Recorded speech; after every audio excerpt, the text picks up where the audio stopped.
মুসা নবীর জীবনী খুলুন।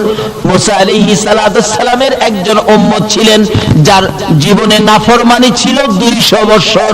বলুন কয়শো বছর? 200 বছর নাফরমানি করার পর মৃত্যু হয়ে গেল।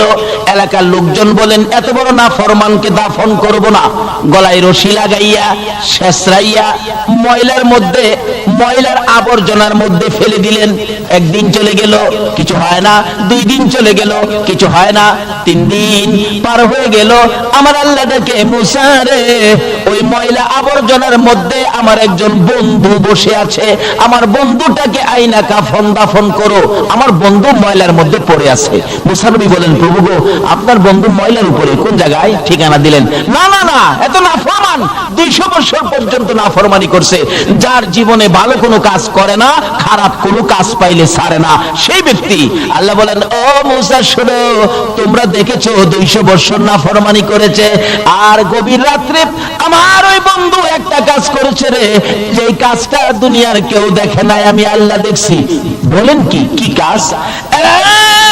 মুসা, তোমাকে যে তাওরাত কিতাব দিয়েছি, দিয়েছো, ওই কিতাবটা রাত্রে যখন ঘুমের ঘরে ঘুমাইতে যায়, ওই নাফরমান যুবকটা ঘুমাইবার আগে, বিছানায় শুইবার আগে রে, তাওরাত কিতাবটা টান দিয়ে নামাইয়া পৃষ্ঠা পৃষ্ঠা করে উল্টাই, একটা পৃষ্ঠা চেক করে যত জায়গায় আমার হাবিবের নাম পাইছে রে মুসা, আমি দেখেছি শ্রদ্ধা ভরে ভালোবাসার সহিত আমার বন্ধুর নামের মধ্যে চুমা খাইছে রে মুসা। যার প্রেমে আমি আল্লাহ এত কিছু করেছি, তুমি মুসার নবুয়্বতি আমি আল্লাহ দিয়েছি, আমার ওই হাবিবের নামে, বন্ধুর নামে প্রত্যেকটা রাত্রে সবগুলি নাম তালাশ করে করে চুমা খাইছে। জীবনে কোনোদিন আমার বন্ধুর নামে চুমা না খাইয়া যুবকটা ঘুমায় নাই। তাই আমি আল্লাহ তারা 200 বছরের নাফরমানি একদিকে নিয়েছি, আর আমার বন্ধুর নামের চুমাটুকু আরেকদিকে নিয়েছি। আমি আল্লাহ চেয়ে চেয়ে দেখি রে, নাফরমানির চাইতে আমার বন্ধুর নামের চুমা দিয়ে আমি আল্লাহর কাছে বড় ভালো লাগে রে মুসা।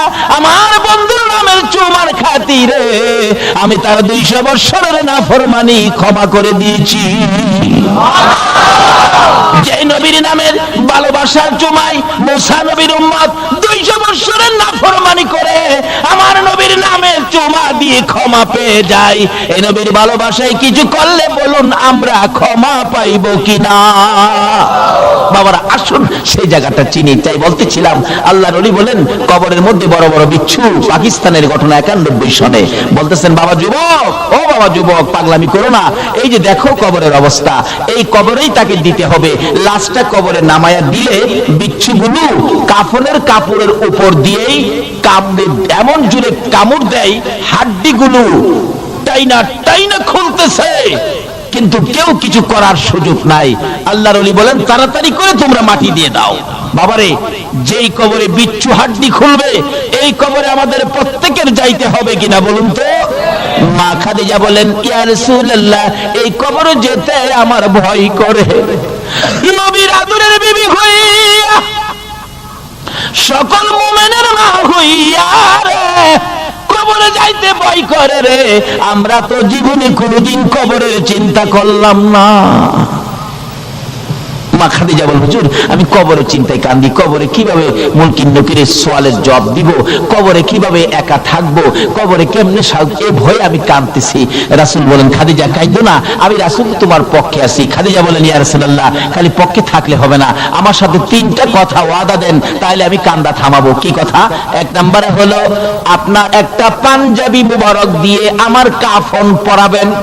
নবীজির পাঞ্জাবি দিয়ে কাফন পরাইলে বলুন তার দাম বাড়বে না কমবে? নবীর পাঞ্জাবির পাওয়ার আছে না? দুনিয়াতে তো দেখেন কালা পোশাকের পাওয়ার আছে না? কালা পোশাক, অথচ তারা আমাদের ছেলে, আমাদের ভাতিজা, আমাদের ভাই, কিন্তু এরপরও পোশাক লাগাইয়া 10-20 জন একসাথে যখন বাইরে হয়, একবার চায় আর দ্বিতীয়বার চায় না, মাথা নিচে দেলা।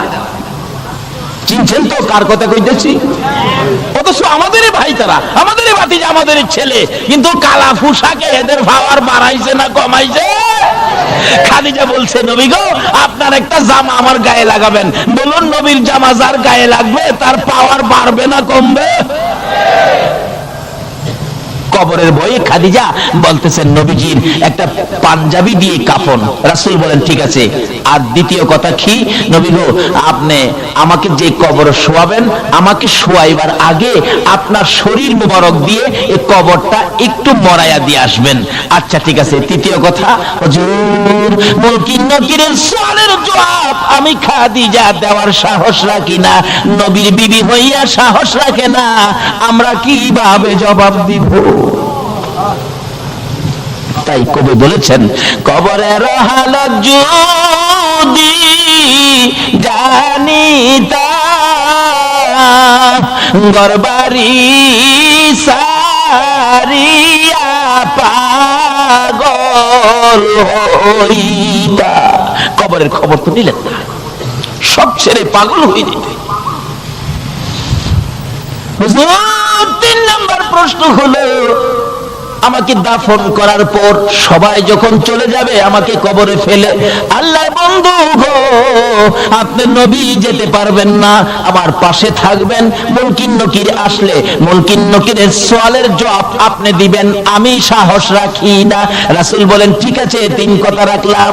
এবার মৃত্যুর পরে কাফন নবীজির জামা দিয়ে হলো, নবী নিজে কবরে নামলেন, খাদিজাকে শোয়াইলেন, দাফনের কাজ সম্পূর্ণ হলো, সাহাবীরা সব সরে গেল।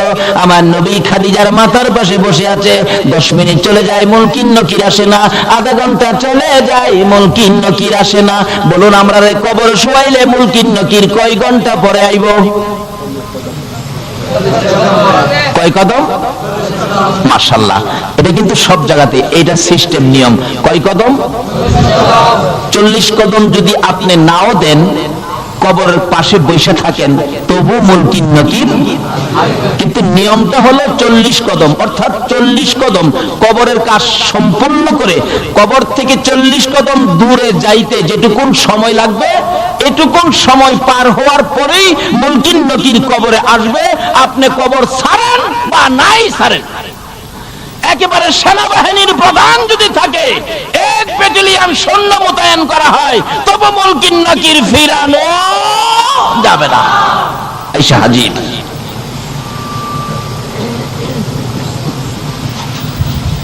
হাজির হয়ে গেছে।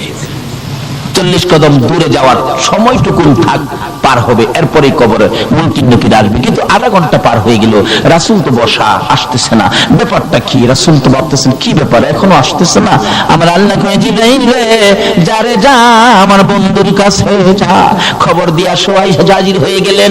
ইয়া রাসূলুল্লাহ, আল্লাহর সালাম গ্রহণ করুন। আমি জিবরাইলের সালাম গ্রহণ করুন। কি খবর রে জিবরাইল, মুনকির নকির কোথায়? হুজুর মুনকির নকির আসবে না গো, খাদিজার খবরে মুনকির নকির আসবে না।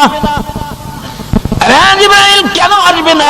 সিস্টেম হলো, বিধান হলো, মুনকির নকির সকলের কবরে আসবে, খাদিজার কবরে কেন আসবে না?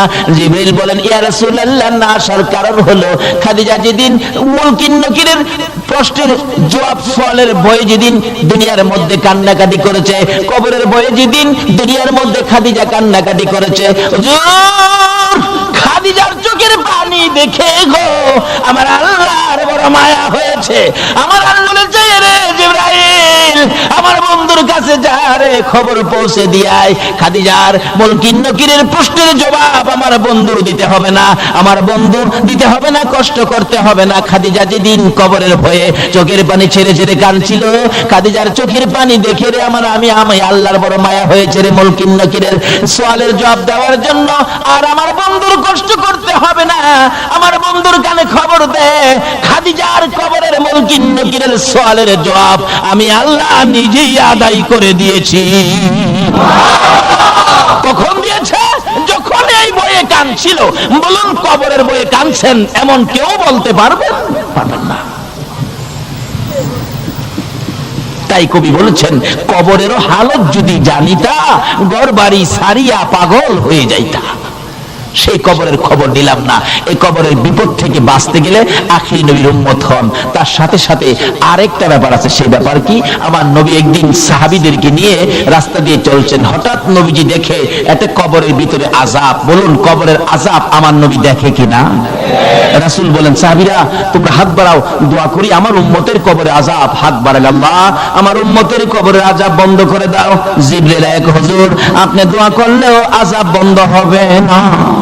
কই কি রাসূলের দোয়ায় আযাব বন্ধ হবে না? কেন বন্ধ হবে না হুজুর? বন্ধ হবে না কেন রে জিবরাইল? আমি তো আমার সাহাবীদেরকে নিয়ে দোয়া করতেছি। জিবরাইল বলে, হুজুর শুধু সাহাবী কেন, 1,24,000 পয়গাম্বর সহ যদি দোয়া করেন আপনি সকল পয়গাম্বরের নেতা হইয়া, তারপরও আজকে দোয়া কবুল হবে না।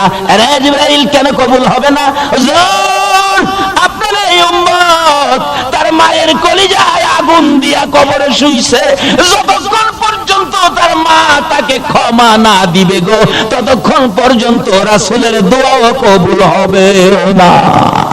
আরে মা বাবার কথা মতো যেজন চলে না, বলুন মা বাবার কথা মতো যেজন চলে না, আল্লাহ নবীজির দয়া তার পাবি না। আইরে আল্লাহ নবীজির দয়া তার পাবে। মা বাবাকে দুঃখ দিলে নামাজ রোজা যাইবি ফলে, মা বাবাকে দুঃখ দিলে নামাজ রোজা যাইবি ফলে, মার কলিজায় আঘাত দিলে খোদা সহে না, মার কলিজায় আঘাত দিলে খোদা সহে না, আল্লাহ নবীজির দয়া তার পাবি না। আইরে আল্লাহ নবীজির দয়া তার পাবে না। মা বাবা অতি আপন, মা বাবার করো যতন, মা বাবা অতি আপন, মা বাবার করো যতন, তিন কথার সাথী পায়া বুইলা যায়ও না, তিন কথার সাথী পায়া বুইলা যায়ও না, আল্লাহ নবীজির দয়া তারা পাবি না। আইরে আল্লাহ নবীজির দয়া তারা পাবে না। আমার নবী বলেন, জিবরাইল তার কবরের আযাব আমি যে সইতে পারি না। জিবরাইল বলেন, ইয়া রাসূলুল্লাহ যতক্ষণ পর্যন্ত তার মা জীবিত আছে, তার মা তাকে ক্ষমা না দিবে, ততক্ষণ পর্যন্ত আপনার দোয়ায়ও সে মাপ পাবে না। কত বড় কথা! রাসূল দোয়া করেন, কবুল হয় না। কাকে কষ্ট দেওয়ার কারণে? বুঝেছেন? কাকে কষ্ট দেওয়ার কারণে? কারণ মা, কোন মা চিনছেন? রাত্র 2টাই হোক 2:30টাই হোক, সন্তান বাড়িতে না আসা পর্যন্ত বলুন তো বুড়িশ্বরের কার ঘরের দরজাটা খোলা আছে? কয়েকজনে কইছে সন্তান বাড়িতে আসলো না। এই বুড়িশ্বরের একজন সন্তান বাড়িতে আসলো না, 2টা বেজে গেছে রাত্র, সারা বুড়িশ্বরের ঘরে ঘরে দরজা বন্ধ, একটা ঘরের দরজা বন্ধ হলো না। বলুন তো এই ঘরটা কার ঘরটা? আরো যদি কার? মা। কোন মা? যেই মার পেটে 10 মাস 10 দিন ছিলাম। এরকম রাত্রে আমরা সকলেই একদিন মায়ের পেটে ছিলাম কিনা? এই রাত্রে মা আপনাকে আমাকে পেটে নিয়ে ঘুমাইতো, কিন্তু আমরা মাকে ঘুমাইতে দেই নাই। একটা লাথি মারছি, মা চট করে ঘুম থেকে উঠছে। আর একটা লাথি মারছি, মা জিহ্বা কামড়ায়া সহ্য করেছে। অথচ পাশে বাবা শুয়েছিল, বাবাকেও ডাক দেয় নাই। আর একটা লাথি মারছি রে, মা দুঃখিনী ওইটা দাঁড়াইয়া গেছে। দাঁড়াইয়া থাকতে থাকতে তোমার আমার মা কত রোজে ফজরের আজান পড়ে গেছে, মা মন ভরে ঘুমাইতে পারে না। এই মারে যদি কষ্ট দাও গো, রাসূলের দোয়া কবুল হবে না। তারপরেও জীবনে কত মা তোমার আমার মতো একটা সন্তানের মুখ দেখার আশায় কত মা যে দুনিয়া থেকে বিদায়ী হয়েছে, হয় নাই? ডেলিভারিতে অনেক মহিলা মারা যায় না, তারপরও মা জাতি মহিলা মেয়ে তাদের কত সাথ, তাদের সঙ্গে মহিলাটা ডেলিভারিতে মারা গেছে, এরপর অন্য মহিলারা কি বাচ্চার আশা কি ছাইরা দিছে? জীবন দিয়ে হইলেও একটা বাচ্চার মুখ দেখতে চাই। বাবারা, কবরে যাবেন, এই মার সাথে ব্যবহার কি করেছেন এটা আগে পরিষ্কার করেন। রাসূল বলেন, আমি তো ডাকতেছি জিবরাইল, এই আযাব আমি উপস্থিত থাকতে আমি সহ্য করব কিভাবে? জিবরাইল বলে, হুজুর, তার মার কাছে ক্ষমা না পাওয়া পর্যন্ত আল্লাহ তাকে মাফ দিবে না, আপনি রাসূলের দোয়াও কবুল হবে না। রাসূল বলেন, তার মা কোথায়? ঠিকানা দিলে যে ডাকতেছে, মা, আপনার ছেলেটা মারা গেছে? জি হুজুর, মারা গেছে। আপনার ছেলের কবরে তো আযাব চলছে। মা বলেন, হুজুর, আযাব হইতাছে? আল্লাহ আরো আযাব দেন। হ্যাঁ, আমারে পুইরা নিচ্ছে। মারে কষ্ট দেওয়ার মানুষ আছে না বাংলাদেশে? হ্যাঁ, আমারে পুইরা নিচ্ছে হুজুর। রাসূল বলেন, মাকে তো না দেখাইলে মা মায়া হবে না। রাসূল বলতেছেন, মা, আপনি একটু আসেন, আপনার ছেলের অবস্থা দেখা যান। কবরের পাশে দাঁড় করাই রাসূল বললেন, প্রভু গো, তার মাকে কবরের আযাব দেখার শক্তি দাও। বলুন, এ নবীর কথাই দিবে কিনা? বলতে দেরি, শক্তি দিতে দেরি নাই। মা দেখে কবরের ভিতরে আযাব, মাথার থেকে চামড়াটা সিলাইয়া একটা টানে পাও পর্যন্ত নিয়ে যায়, আর ওই সিলানো শরীরের মধ্যে দাও দাও করে আগুন। ছেলেটা মা মা কইয়া চিৎকার মারে। মারে চিনেন না? বিপদে আপদে পড়লে বলুন অটোমেটিক মুখ দিয়া কার কথা আসে? পায়ে ব্যথা পাইয়া পায়ের মুখটা একবারে সিটা পড়ে গেছে, বলুন পায়ে হাত দিয়া কি বলে কাঁদতেছে বাচ্চাটা? মা, মা গো মা। পেট ব্যথায় অস্থির, শ্বশুর বাড়ির খাইয়া এমন খাওয়া খাইছে, ব্যথা উঠছে পেটে, বলুন কি বলে কাঁদতেছে জামাই? মা, মাগো। শাশুড়ি কই, বেটা, আমার বাড়ির খাইয়া তোর মারে রেখে কান্দস? আমার আল্লাহ কই, তোর বাড়ির খাইলে কি বো, ব্যথাই বেদনায় মার কথাই আসবে, জুতাটা বাইরে ও তোর কথা আইতো না। কেন? এই সন্তান নিয়ে কষ্ট ব্যথা, বলুন কে বুক করেছে? মা।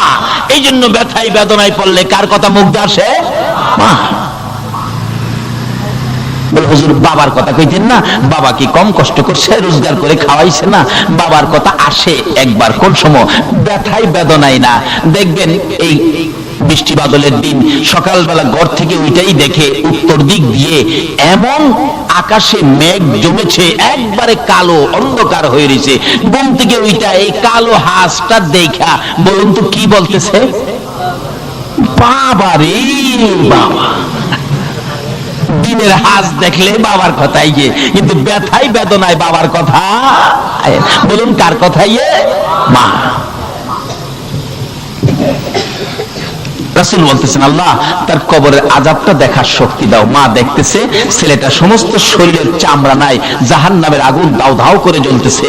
মাগো মাগো মাগো কইয়া কাঁদতেছে। আবার চামড়া ভরে যায়, পাও থেকে ফেরেশতারা চামড়াটা সিলাইয়া মাথা পর্যন্ত আনে, আবার জাহান্নামের আগুন জ্বলতে থাকে। মাগো মাগো কইয়া কান্দে। মা